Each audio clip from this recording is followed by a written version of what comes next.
अस्सलामुअलैकुम बच्चों। तो बच्चों, हमने अपने पिछले लेक्चर्स में atomic structure and Dalton atomic model को कंप्लीट क्लियरिटी के साथ समझा। आज हम उनके रिलेटेड कुछ इम्पोर्टेंट एमसीक्यूज देख लेते हैं। एमसीक्यूज नंबर 1 को देखें। In which year John Dalton present his atomic theory. तो कब पेश की जोहन डाल्टन ने अपनी एटॉमिक थ्योरी? इसने दी थी 1803 में। हमने देखा था कब दी थी, देखें 1803। ओके, तो correct option is B is correct option. According to Dalton an atom is आ। तो डाल्टन ने बोला था कि एटम क्या है, इनडिविजिबल पार्टिकल है, यही बोला था ना। लेकिन असल में हमने देखा था कि डिविजिबल है, इलेक्ट्रॉन प्रोटॉन और न्यूट्रॉन में डिविजिबल है, लेकिन इसने बोला था कि इनडिविजिबल है, टूट नहीं सकता। ओके, एमसीक्यूज नंबर 3 को देखें। During a chemical reaction atom.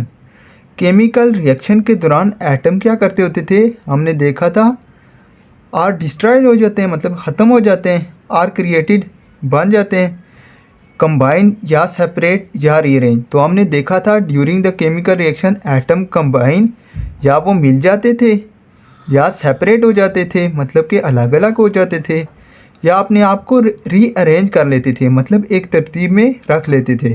तो option number C is correct. Okay, MCQs number 4 को देखें।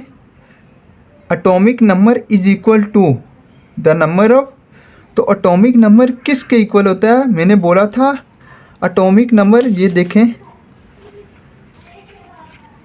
Atomic number of sodium is equal to number of proton, जो कि 11 होते हैं। मतलब एटॉमिक नंबर इक्वल होता है नंबर ऑफ प्रोटॉन के, नंबर ऑफ पॉजिटिव चार्ज के। तो सोडियम में पॉजिटिव चार्ज हमने देखे थे 11 थे, जो कि न्यूक्लियस में पाए जाते होते हैं। तो एटॉमिक नंबर किसके इक्वल होता है? नंबर ऑफ प्रोटॉन के। ओके, तो option number B is correct. Atomic number is equal to number of proton. Okay, MCQs number 5 को देखें। An atom is compose of. तो एन एटम एक किस पर मुश्तमिल होता है, किन चीज़ों से मिलके बनता है? कंपोज किस पर होता है?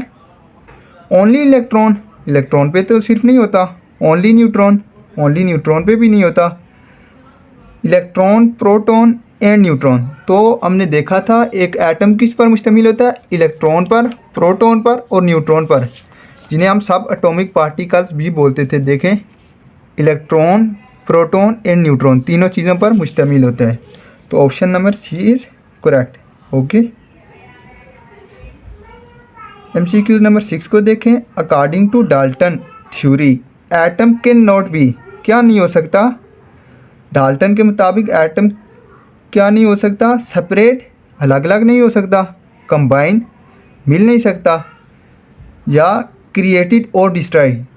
उसने बोला था according to Dalton model atom can not be created और डिस्ट्रॉय। इसने बोला था एटम को ना ही हम बना सकते हैं, क्रिएट कर सकते हैं, ना ही डिस्ट्रॉय कर सकते हैं। इसके पोस्टुलेट में हमने देखा था। तो option number C is correct. Okay, MCQs number 7 को देखें।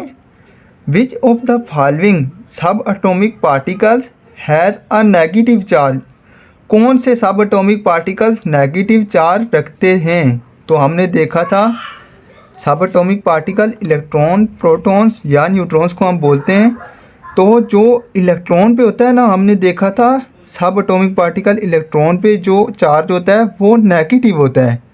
तो इलेक्ट्रॉन्स पे कौन से चार्ज होते हैं? नेगेटिव। तो कौन से सब एटॉमिक पार्टिकल्स नेगेटिव चार्ज रखते हैं? इलेक्ट्रॉन्स। तो ओके, तो option number C is correct. कौन से सब एटॉमिक पार्टिकल नेगेटिव चार्ज रखते हैं? Electron.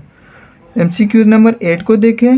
The nucleus of an atom contain. तो न्यूक्लियस किस किस पर मुश्तमिल होता है? हमने देखा था न्यूक्लियस में दो चीज़ें पाई जाती हैं, एक प्रोटॉन जो जिन पे पॉजिटिव चार्ज होता था, और दूसरा न्यूट्रॉन जो न्यूट्रल होते थे। तो कौन सी चीज़ें न्यूक्लियस में पाई जाती हैं? एक प्रोटॉन और दूसरा न्यूट्रॉन। तो न्यूक्लियस किस पे मुश्तमिल होता है? प्रोटॉन और न्यूट्रॉन पे। ठीक है, किस पे कंटेन होता है, मुश्तमिल होता है? Proton and neutron. ओके, तो option number C is correct.